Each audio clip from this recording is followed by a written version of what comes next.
Netflix released its first comprehensive set of viewing figures earlier this week, revealing The Night Agent, Wednesday, and Queen Charlotte to be among the streamer's most watched hits. It gave the TV industry a glimpse of which shows perform best with subscribers. Previously, Netflix had been criticized for being too secretive, often not even telling the people who produced a show how well watched it was. We believe the viewing information in this report will give creators in our industry deeper insights into our audiences and what resonates with them, the company said as it released the data on Wednesday. But the report left a few key unanswered questions. Netflix ranks its viewing data by the total number of hours viewed, and FBI thriller The Night Agent came out on top, with 812 million hours viewed. It's a reasonable metric, but one that favors certain shows and comes with several caveats. Where's Stranger Things? The first thing to note about the numbers reported this week is that the figures only covered January to June 2023. That partly explains why some shows that people most associate with Netflix, such as The Crown and Stranger Things, aren't even in the top 50. Neither released new episodes during that period. Instead, series that were released within those 6 months made the top 20, such as You, Ginny, Georgia, Beef, and Love is Blind. Netflix Top 10. Jan to June 2023. 1. The Night Agent Season 1. 812 million hours viewed. 2. Ginny, Georgia Season 2. 665 them. 3. The Glory Season 1. 622. 4. Wednesday Season 1. 507. 5. Queen Charlotte. A Bridgerton Story 500A3.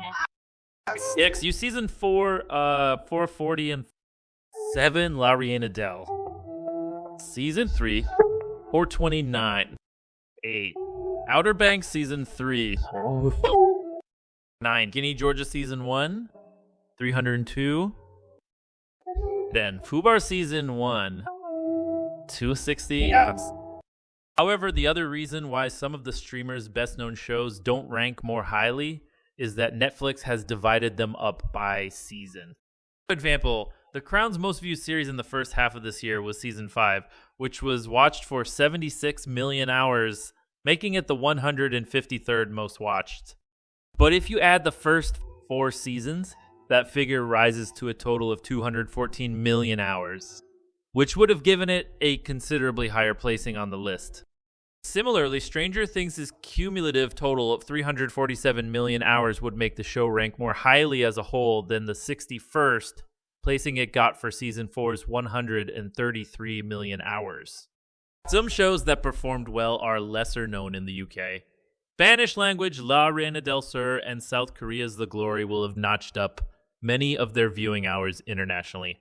A closer look at the TV show's total hours reveals another issue with the numbers. Netflix says subscribers spent a whopping 812 million hours watching The Night Agent, which topped the rankings overall. Divide that by the number of episodes 10 and you get an average of 81.2 million hours viewed per episode. However, the average episode length of The Night Agent was 49 minutes, not an hour. So with a bit of rough maths on our iPhone calculator, that means the average number of households that watched is closer to 99 million. What about the films? With all of this talk about TV series, you may have already realized that films are at a considerable disadvantage in the rankings. A show with numerous episodes has a clear advantage over an individual film. As a result, the highest ranking film on the list, The Mother starring Jennifer Lopez, could only reach 14th place with nearly 250 million hours. That is extremely healthy for a movie, but its 2-hour runtime naturally cannot compete on the same playing field as The Night Agent, which totaled more than 8 hours. The fact that film and TV durations vary so wildly makes the streamer's decision to list its viewing by hours more complicated, because it doesn't tell us how many people watched a particular show. For example, the second highest ranking film in the first half of this year was Luther, The Fallen Son starring Idris Elba, which was watched for more than 209 million hours. As Luther's runtime is a little over 2 hours, you could, in theory, cut that number in half to get a rough estimate of the number of households that clicked play, about 100 million. But even that figure comes with its own small print, because this calculation only works if we assume everybody who watched the film got to the end. While some people will have watched the movie in full, others might have given up after 10 minutes. Equally, at the other end of the scale, people who enjoyed it might have watched it more than once. Therefore, it's almost impossible to reliably estimate the actual audience in the way we do with terrestrial TV programs. These numbers are fascinating and give us a good indication of which TV series and films are engaging audiences the most.